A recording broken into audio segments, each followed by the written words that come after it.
Pharrell is the new men's Louis Vuitton creative director, and I think we should have a little chat about this. Obviously, this has divided many opinions. We're going to go through it today. I also wanted to talk about maybe why Louis Vuitton decided to make this decision, as well as some closing thoughts. So, it was Valentine's Day when Louis Vuitton decided to drop this little nugget of news on us and announce that Pharrell would be the new creative director of Louis Vuitton Men's, following Virgil Abloh's sad passing at the end of 2021. So we've been waiting for this announcement for about 14 months. Now, I did want to include a quote from Pietro Beccari, who is the Louis Vuitton chairman and CEO, who said, "His creative vision beyond fashion will undoubtedly lead Louis Vuitton towards a new and very exciting chapter. We will also get back to this concept of beyond fashion." But before we jump into the whys, I want to take a little bit of a look at Pharrell, his history, all of that. Okay, so Pharrell, 49-year-old musician, record producer, singer-songwriter, rapper.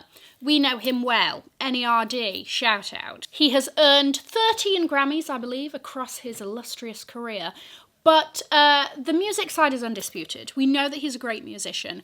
It's really his sort of dabblings in fashion that a lot of people have questions about. So let's do a little bit of a timeline of the times Pharrell has dipped his toe into fashion, specifically luxury fashion. Okay, so in 2003 he founded Billionaire Boys Club, BBC, with Nigo, as well as they had like 3 other lines under it: Billionaire Girls Club, Ice Cream. It's all still around as far as I'm aware. Now, Nigo, very close friend of Pharrell's, a collaborator on these projects, has collaborated himself with Louis Vuitton in recent years twice. So, in 2004, they also collaborated and designed a collection of sunglasses for Louis Vuitton, one of which was called the Millionaire. This style was particularly popular and was re-released in 2007 in, I think, 3 more colours. Now, in 2008, he collaborates with Camille Micheli to co-design a collection of jewellery for Louis Vuitton called Blason. In 2013, he once again designed sunglasses for Moncler. He loves a good sunny, doesn't he? In 2014, he entered into a long-term partnership with Adidas. We saw him do the Superstars in basically every colour under the rainbow, and the NMD Human Race collection that launched in 2016.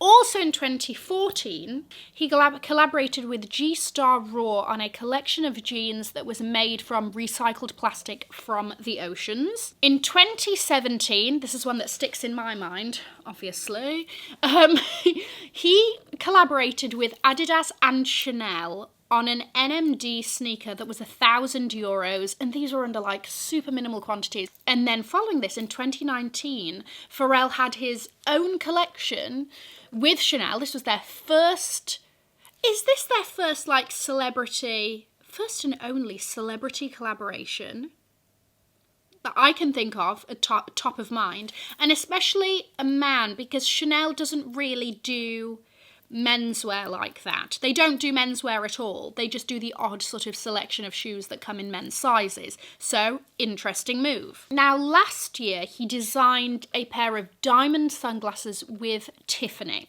and basically teased that this was part of an ongoing partnership with the brand, more of which would come this year. Will we see that because of now his creative directorship at Louis Vuitton? I don't know, but that sunglasses design was met with a bit of controversy because, I'm going to read this off, it was copied from a 17th century Mongol artifact that was included in an auction in Sotheby's in 2021. Those are his sort of high-end fashion dabblings. He has done a lot of other stuff. 2 most recently have been Human Race, his skincare line that I believe is available at Selfridges, and also Jupiter, which is his online digital auction house. He actually auctioned like a lot of his old jewellery and stuff on there. Anyway, so this man has his finger in a number of pies. Guys, if you are new here, my name is Cassie and I'm a self-diagnosed luxury addict. I put out videos on Mondays, Wednesdays and Fridays, so if you like luxury fashion, then you're going to love it here. So head down and subscribe, turn on the bell, become a member of our luxury addicted family. When are we going to rehab? Never. Okay, let's jump back into it. I want to go through why Louis Vuitton may have made this decision. We've seen so many celebrities collaborate with luxury brands, definitely in more recent years. Off the top of my head, we had Cactus Jack, which was basically Travis Scott and Dior Men's. The whole Kanye West, Balenciaga, Adidas thing. It was Kim and Dolce & Gabbana. And the interesting thing when luxury brands do this is it ties them very closely to the individual, right? So if the individual has a scandal whilst the collaboration is going on, it can affect the brand, right?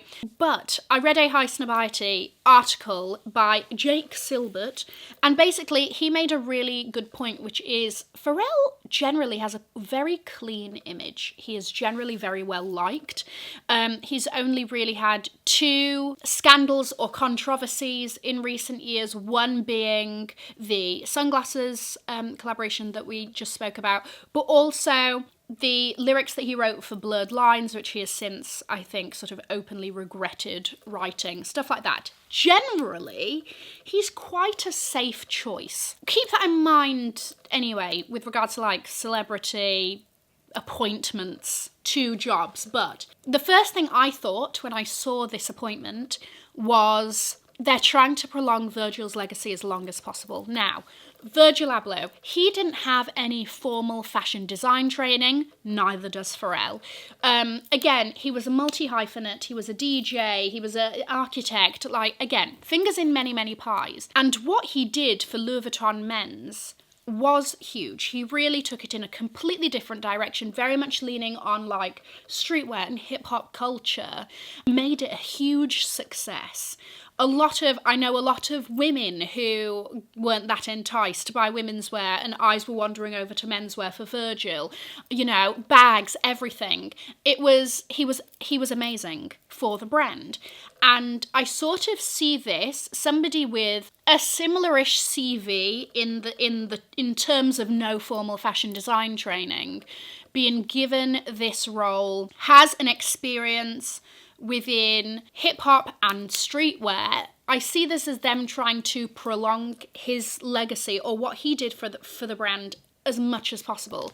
The thing is there was only one Virgil. So much so an exception and a very unique personality that I don't know if you can replicate that. Even for the last collection that Louis Vuitton Men's showed, they had a guest designer for that, which was Kid Super.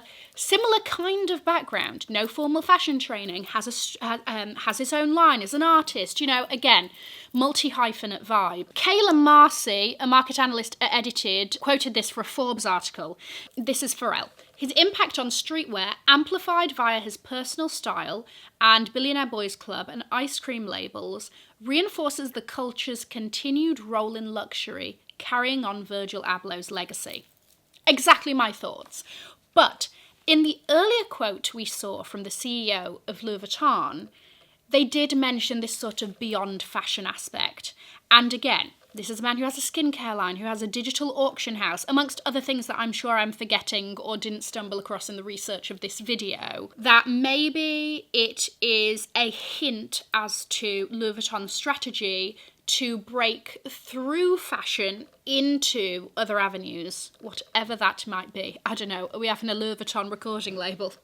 I've got no idea. But there was a lot of disappointment felt around this announcement, and that is because it went to somebody who isn't a fashion designer, who doesn't have fashion training. And a lot of people thought this was a huge missed opportunity for a huge brand to do something amazing and appoint a young designer or an emerging designer and give them that platform. I had a quick look at some of the Instagram comments under the announcement post, and what's very interesting is that if you look at the comments, a lot of the very positive comments are from people who are verified.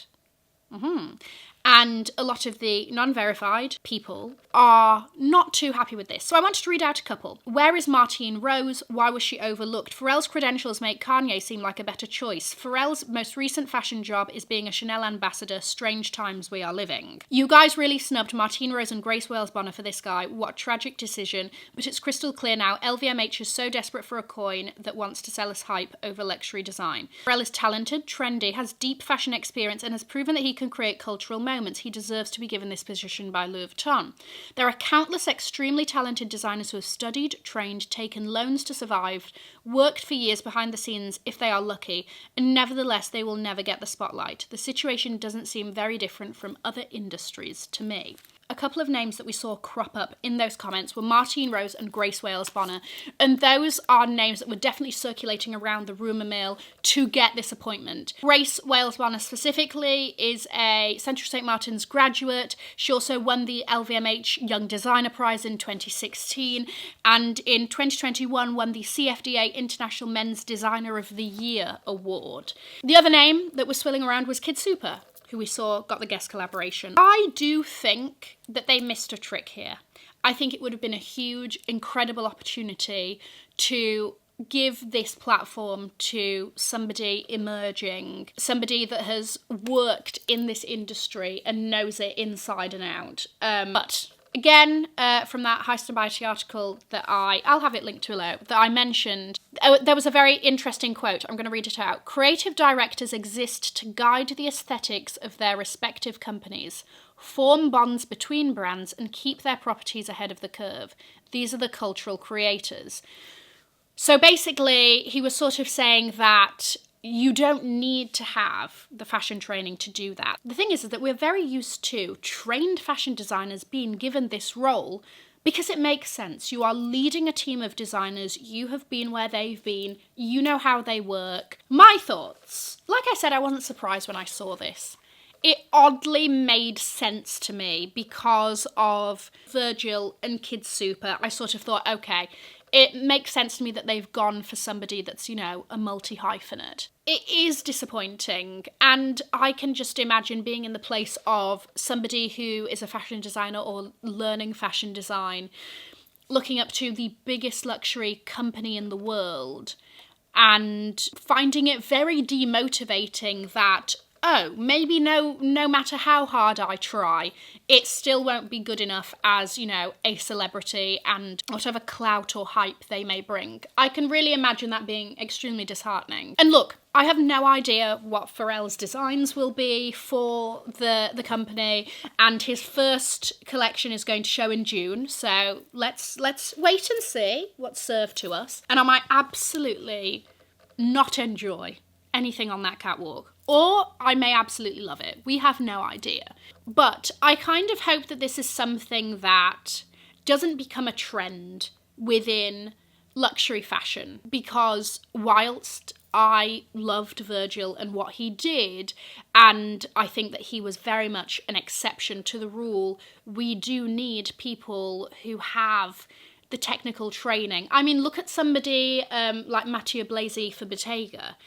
The most recent collection came out, and you can't even tell if any of these pieces are made of leather or denim or cotton because of the craftsmanship and that sort of innovation that comes from knowing this industry inside and out and knowing your craft. And whilst this may work so well from Louis Vuitton, and we may sit here and absolutely love it, I don't think it's something that should be a trend across the industry. What are your thoughts on the situation? I'll be interested to hear. I'm going to leave a link to another video over here in case you haven't already seen it. Have an amazing morning, afternoon or evening, wherever you are. And in the words of my father, if you've enjoyed it, tell your friends. If you haven't, keep your mouth shut. I'll see you in my next video. Mwah. Bye, guys.